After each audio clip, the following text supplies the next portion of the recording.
A culpa ela é o fator estruturante da nossa sociedade ocidental.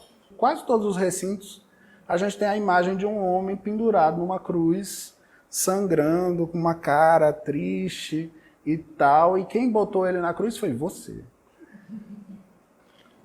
E a gente é conduzido por isso. A nossa sociedade ocidental, ela vai nos chamar a obedecer ou a tentar transgredir normas e preceitos lá da moral que foram dados como certos e que são vigiados constantemente por todos. Então, a culpa é uma coisa que nos atravessa mesmo. A gente não tem muito por onde escapar, porque tem sempre alguém para me dizer que eu poderia estar sendo melhor. Da culpa, nós podemos pensar num comportamento de hostilidade. A hostilidade é quando esse todo aponta para um. Não é isso? Quando a gente pensa que o comportamento errado de um não vai ser julgado por um só. Não é mais o olhar do outro. O outro agora é todos. O outro agora é legião. E aí eu vou me sentir hostilizado diante daquele comportamento que foi um comportamento errado. Agora me fala na boa. Alguma coisa na natureza que tenha nascido para dar errado. Que assim, o compromisso daquilo tenha sido... agora vai parir um fracasso. Não existe, né, gente? Então, quando a gente pensa até mesmo no erro, até mesmo nos erros mais atrozes, e essa é a grande crítica que os honrados têm para a psicologia, por exemplo, é de achar que as pessoas não têm perdão porque elas são monstros. Sem que a gente possa entender que o monstro também não nasceu para ser monstro. Também não faço... Gente, assim, quem me conhece mais de perto sabe que eu não faço a linha do bem, da paz e do amor e de todos somos lindos e nascemos para... Não faço muito essa linha. É claro que a gente tem as nossas vicissitudes, os nossos erros, mas aquilo também é derivado da vida que a gente leva, das heranças que a gente recebe, das possibilidades e das oportunidades que a gente tem. Nós vamos errar muito mais na vida do que acertar. Inclusive, é a partir dos nossos erros que a gente cresce. Quando a gente só acerta, é sinal de que o referencial do que é certo e do que é errado não é o nosso. É o referencial de alguém que a gente está adotando e alguém que não vai sustentar a nossa vida interna. Pode até sustentar a nossa imagem, mas a nossa vida interna não vai ser sustentada por isso. Então, o erro, ele faz parte da nossa dinâmica. A gente nasce com o erro. A nossa personalidade ela vai sendo lapidada, o nosso bom vai sendo lapidado a partir do nosso erro. Mas a hostilidade pode ser uma barreira grande para isso, não é? Se eu for percebendo e eu for me sentindo hostilizado a partir dos erros que eu vou cometendo, eu vou cada vez mais querer errar menos. Eu vou cada vez mais querer viver menos, me expor menos às situações que podem apontar para o ridículo, para o vexatório, para o errado, para o punível. É pensar, por exemplo, as penitenciárias. O lugar de se pagar penitência. Só esse conceito já é um conceito que traz uma implicação moral gigantesca, que dá para a gente passar uma manhã falando só disso. A vergonha que a gente experimenta pelo feito, ela é naturalmente factual. Não tem como eu sentir vergonha pelo que eu não fiz. Eu tenho de sentir vergonha por aquilo que está feito. Não tem, nesse caso, não tem uma vergonha prévia. Tem outras coisas. Tem escrúpulo, tem pudor, mas vergonha propriamente dita a gente só sente daquilo que foi experimentado e também do que foi atestado pelo outro. E como emoção, então, a vergonha ela é sempre particularizada. A vergonha não, mentira, a culpa ela é sempre particularizada. eu não tenho como sentir a mesma culpa que você sente, mesmo que nós sejamos cúmplices na mesma situação.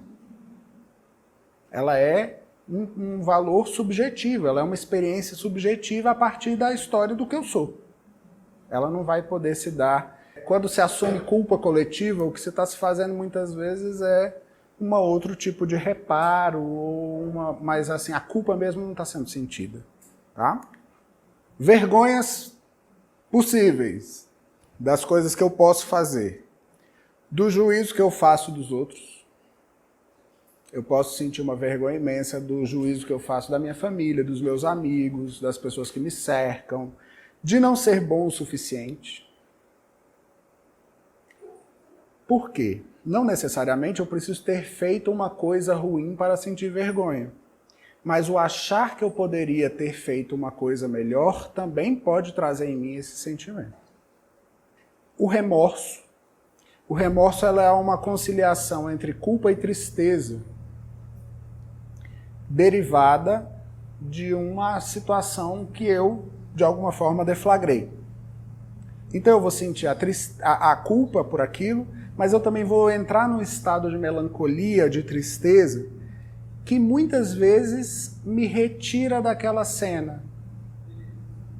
Geralmente, quando você vê assim situações de erro que geraram quadros depressivos, a descrição que as pessoas fazem é de ela nunca mais querer viver aquilo, de ela nunca mais querer participar daquela relação, dela nunca mais...